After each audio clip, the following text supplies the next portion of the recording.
नमस्कार. जागतिक sickle sale जागरूकता दिवस सिकल सेल डे दरवर्षी 19 जून रोजी जगभर साजरा केला जातो. या दिवसाचे औचित्य साधून सिकल सेल आजार या संदर्भातील आपल्याशी संवाद साधण्याचा हा एक प्रयत्न आहे. अशा भरपूर विषयासाठी कृपया चॅनलला सबस्क्राईब करा. आपली मते आणि सूचना कमेंट बॉक्समध्ये लिहा. या दिवसाचा मुख्य उद्देश सिकल सेल ॲनेमिया या अनुवंशिक आजाराविषयी समाजात जागरूकता निर्माण करणे आणि रुग्णांना उत्तम आरोग्य सुविधा मिळवून देणे हा आहे. जागतिक सिकल सेल जागरूकता दिवस वर्ल्ड सिकल सेल डे हा दिवस 19 जून रोजी साजरा करण्याचे मुख्य कारण म्हणजे संयुक्त राष्ट्रांच्या महासभेने सन 2008मध्ये एका ठरावाद्वारे हा दिवस जागतिक सिकल सेल जागृती दिन म्हणून अधिकृतपणे घोषित केला. Sickle cell society of India आणि इतर संबंधित संस्था सिकल सेल रुग्णांचे जीवनमान सुधारण्यासाठी मोफत समुपदेशन, मोफत रक्त संक्रमण आणि तपासणी सुविधा पुरवून काम करतात. या अनुवंशिक रक्ताच्या आजाराविरुद्ध लढण्यासाठी अनेक राष्ट्रीय राज्यस्तरीय संस्था सक्रिय आहेत. थॅलेसेमिया आणि सिकल सेल सोसायटी ही संस्था रुग्णासाठी मोफत सल्ला, मोफत रक्त संक्रमण, समुपदेशन, तपासणी आणि पालकासाठी दररोज मोफत जेवणाची सोय करते. सिकल सेल सोसायटी ही संस्था सिकल सेल डिसऑर्डरने बाधित लोकांचे जीवनमान सुधारण्यासाठी सर्वतोपरी समर्थन आणि प्रतिनिधित्व करते. सिकल सेल हा आजार सिकल पेशी रक्तक्षय या नावाने सुद्धा ओळखला जातो. अलिंगी गुणसूत्रावरील अप्रभावी जनुकामुळे हा आजार होतो. या आजारात लाल रक्तपेशीचा आकार विळ्यासारखा होत असल्याने पेशींची लवचिकता कमी होते, यामुळे गुंतागुंत निर्माण होते. लाल रक्तपेशीतील हिमोग्लोबिन जनुकांच्या उत्परिवर्तनामुळे तांबड्या पेशींचा आकार बदलतो. असे रुग्ण अल्पायुषी असतात. सन 1994च्या संयुक्त राष्ट्र संस्थानामध्ये झालेल्या पाहणीत हा आजार झालेल्या पुरुषांचे सरासरी वय 42 वर्ष आणि स्त्री रुग्णांची वय 48 वर्ष आढळून आले आहे. ब्रिटनमधील नुकत्याच केलेल्या पाहणीमध्ये सिकल सेल पेशी रुग्णांचे सरासरी वय 53 ते 60 वर्ष आढळले आहे. सिकल सेल आजार झाल्याचे लहानपणी दिसून येते. उष्ण प्रदेशातील सहाराच्या दक्षिण कडे राहणाऱ्या आफ्रिकेमध्ये याचा प्रादुर्भाव अधिक आहे. सिकल पेशी आजाराच्या भौगोलिक प्रसारामध्ये आणखी एक महत्त्वाची बाब म्हणजे मलेरियाचा प्रादुर्भाव जेथे अधिक आहे अशा ठिकाणी सिकल पेशी आजार प्रामुख्याने जास्त प्रमाणात आढळतो. सहाराच्या दक्षिणेस असणाऱ्या मूल निवासी समुदायामध्ये मलेरिया आजारास प्रतिबंध होण्यास सिकल पेशी आजाराची जनुक एका गुणसूत्रावर असल्यास अधिक प्रभावी ठरते. 11व्या गुणसूत्राच्या असणाऱ्या दोन्ही गुणसूत्रापैकी एक गुणसूत्रावर सिकल पेशी जनुक असल्यास मलेरियाची तीव्रता लक्षणे दिसून येत नाहीत. दोन्ही गुणसूत्रावर असलेल्या जनुकास युग्म विकल्पी म्हणजे ॲलील म्हणतात. जनुके नेहमी जोड्यांच्या स्वरूपात असतात. याचा अर्थ युग्म विकल्पी म्हणजे जनुक जोडी युग्म विकल्पी युग्मकी एकसारखी किंवा विषम युग्मकी असू शकतात. तसेच जनुक प्रभावी किंवा अप्रभावी असू शकतात. अप्रभावी सिकल पेशी जनुक दोन्ही गुणसूत्रावर असल्यास सिकल पेशी आजाराची तीव्रता अधिक असते. पण अप्रभावी सिकल पेशी जनुक एका गुणसूत्रावर असून दुसऱ्या गुणसूत्रावर सामान्य हिमोग्लोबिन जनुक असलेली व्यक्ती सिकल पेशी जनुकाच्या अपेक्षेने विषम युग्मकी असते. अशा व्यक्तीचा आजार कमी तीव्रतेचा असतो. सिकल पेशी आजारामुळे होणारी नेहमीची गुंतागुंत म्हणजे रक्तक्षय किंवा ॲनेमिया होय. रक्तक्षय याचा परिणाम रक्तवाहिन्यामध्ये अडथळा होणे, प्लीहा या अवयवामध्ये रक्तपेशी विघटन होते. सिकल पेशी आजारात प्लीहेवर अतिताण पडल्याने प्लीहा मोठी होते. रक्त विघटनामध्ये अडथळे निर्माण होतात. केशवाहिन्यामधून सिकल सेल्स किंवा पेशी सुरळीतपणे वाहून नेल्या जात नसल्याने रक्त अवरोध निर्माण होतो. याच्या परिणामी वेदना आणि रक्तप्रवाह अवरोधामुळे उतीनाश होतो. वेदनाशामके घेतल्यानंतर किरकोळ तक्रारी दूर होतात. तीव्र वेदना थांबवण्यासाठी ओपियम किंवा अफूवर्गीय औषधांचा वापर करावा लागतो. फुफ्फुसे आणि शिश्नामधील रक्तवाहिन्यामध्ये अडथळा आल्यास तातडीचे उपचार करावे लागतात. अरुंद रक्तवाहिन्या आणि प्लीहेमधून रक्त वाहून नेण्यामधील अडथळ्यामुळे सिकल सेल आजार झालेल्या व्यक्तीची प्लीहा नेहमीपेक्षा मोठी होते.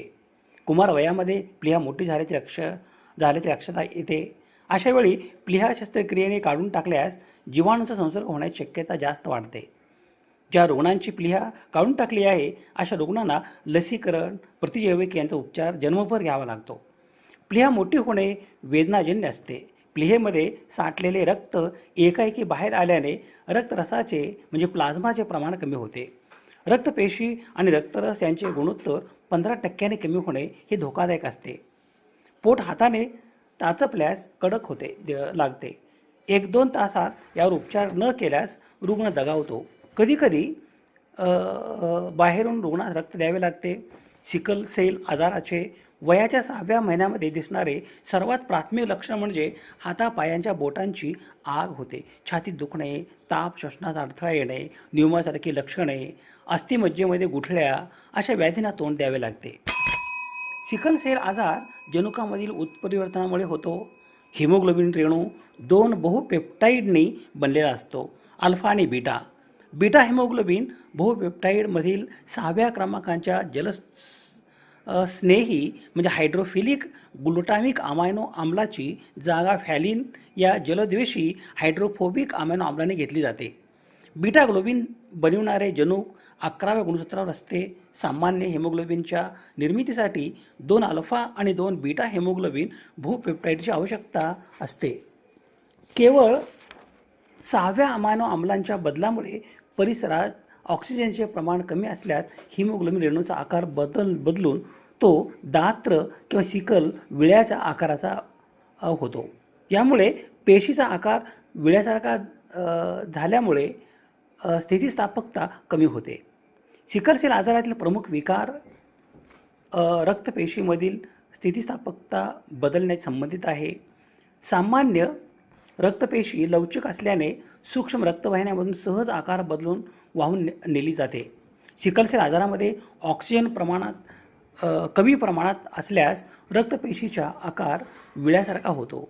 समुद्रसपाटीपासून अधिक उंचावर असा परिणाम त्वरित होतो.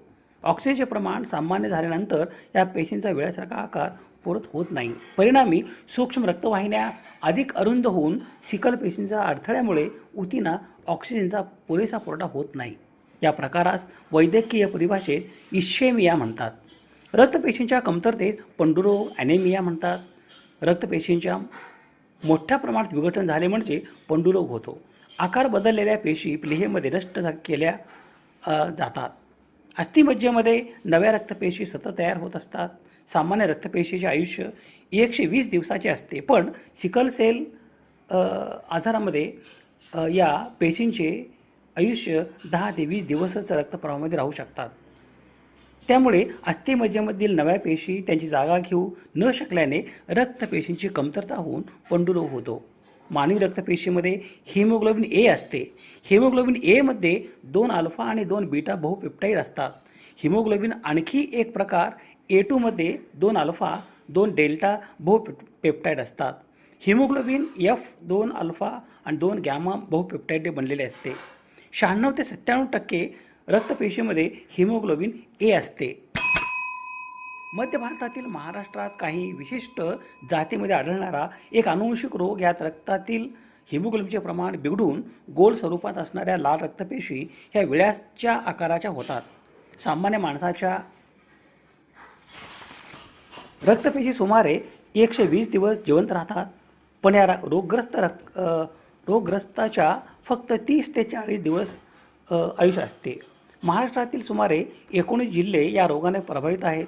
विदर्भातील एकही जिल्हा सिकल सेल मुक्त नाही. लगतच्या मध्य प्रदेश, आंध्र प्रदेश, छत्तीसगड आदी राज्यात पण असलेला हा रोग भारतातील एकूण 12 राज्यात आढळला आहे. विदर्भात याचे सुमारे 1.27 लाख रुग्ण तर 25 लाख वाहक आहेत. सुमारे 46 जाती या रोगाने ग्रस्त आहेत. हा जन्मापासून होणारा रोग आहे. यात रुग्णाचे आयुष्य फार तर 17 ते 18 वर्षाचे असते. हा रोग प्रजोत्पादनाद्वारे पसरतो. याच्या रोग निवारणासाठी औषधोपचाराचा अद्याप शोध लागला नाही. सन 1910 मध्ये हेरिक यांनी एका कॅरेबियन विद्यार्थ्याच्या रक्ताचा अभ्यास करून एक नवीन आजाराचा अहवाल प्रसिद्ध केला, ज्यामध्ये तांबड्या रक्तपेशी विळ्याच्या किंवा चंद्रकोरीसारख्या दिसत होत्या. हे सिकल सेल ॲनिमियाची जगातील पहिले अधिकृत वैद्यकीय वर्णन होते. या रोगाचे अस्तित्व सर्वप्रथम सन 1910 अमेरिकेत सिद्ध झाले, भारतात सन 1952 सिद्ध झाले, तर विदर्भात सन 1958 दिसून आले. सिकल सेल वाहक आणि सिकल सेल डिसीज हे दोन प्रकार आहेत. या आजाराचे वर्गीकरण प्रामुख्याने जनुकांच्या स्वरूपानुसार दोन प्रकार केले जाते. सिकल सेल वाहक व्यक्ती इतर निरोगी लोकांप्रमाणे सामान्य जीवन जगू शकतात, परंतु ते पुढील पिढीमध्ये हा आजार संक्रमित करू शकतात. या व्यक्तीमध्ये हा आजार पूर्णपणे विकसित झालेला नसतो आणि ते केवळ वाहक असतात. त्यांना सिकल सेल ट्रेट म्हणतात. यामध्ये हिमोग्लोबिन एसचे प्रमाण 40% कमी असते. ही लोक पूर्णपणे निरोगी असतात आणि त्यांना सहसा कोणताही त्रास होत नाही. सिकल सेल रोगग्रस्त व्यक्तींना हा आजार अनुवंशिकतेने दोन्ही पालकाकडून मिळतो.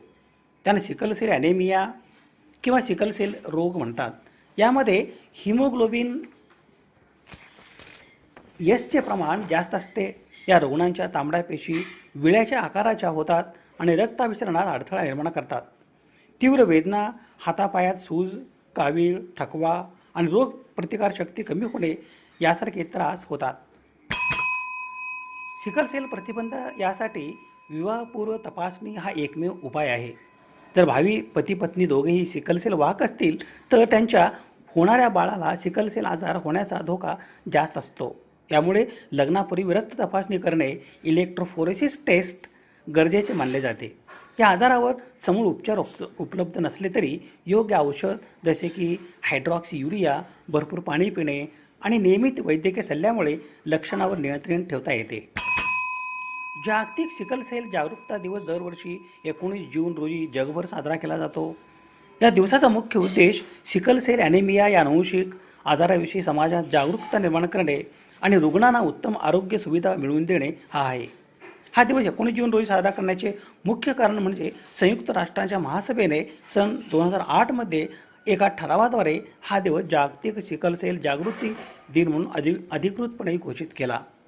या दिनाची निवड सिकल सेल रक्तविकाराबद्दल जागतिक स्तरावर जनजागृती वाढवण्यासाठी आणि या आजाराचा सामना करणाऱ्या रुग्णांच्या जीवनमानात सुधारणा करण्यासाठी करण्यात आली आहे. सिकल सेल हा एक अनुवंशिक रक्तविकार आहे. या आजारात रक्तातील लाल रक्तपेशींचा आकार सामान्य गोलाकाराऐवजी विळ्यासारखा किंवा अर्धचंद्राकार होतो. या बदलामुळे पेशी कडक होतात आणि लहान रक्तवाहिन्यामध्ये अडकून शरीरातील रक्तप्रवाह खंडित होतो. आई वडिलांकडून मुलामध्ये जनुकीय परिवर्तन झाल्यामुळे हा आजार होतो. तीव्र वेदना, सतत थकवा येणे, श्वास घेण्यात अडचण, चक्कर येणे आणि हातपाय सुजणे ही या आजाराची प्रमुख लक्षणे आहेत. जनजागृती आणि नियमित औषधोपचारामुळे या आजाराची तीव्रता आटोक्यात आणता येते. हा आजार महाराष्ट्रातील आदिवासी बहुल भागात नंदुरबार, गडचिरोली, पालघर, अमरावती, नागपूर, चंद्रपूर या जिल्ह्यामध्ये मोठ्या प्रमाणात आढळतो. जागरूकता वाढवण्यासाठी आणि प्रतिबंधात्मक उपायावर भर देण्यासाठी हा दिवस महत्त्वाचा मानला जातो. सिकल सेल आजाराशी धैर्याने लढा देणाऱ्या प्रत्येक रुग्णाच्या पाठीशी आपण उभे राहूया. चला आज या दिनी सर्वांना जागरूक करूया आणि एक निरोगी समाज घडवूया. स्रोत संदर्भासाठी ही यादी आहे.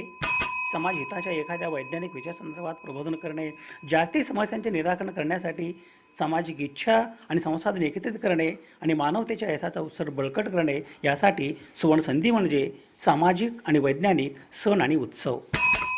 अशा महत्त्वपूर्ण विषयासाठी कृपया चॅनलला सबस्क्राईब करा. आपली मते आणि सूचना कमेंट बॉक्समध्ये लिहा. विज्ञान निष्ठा ही जीवन निष्ठा. धन्यवाद.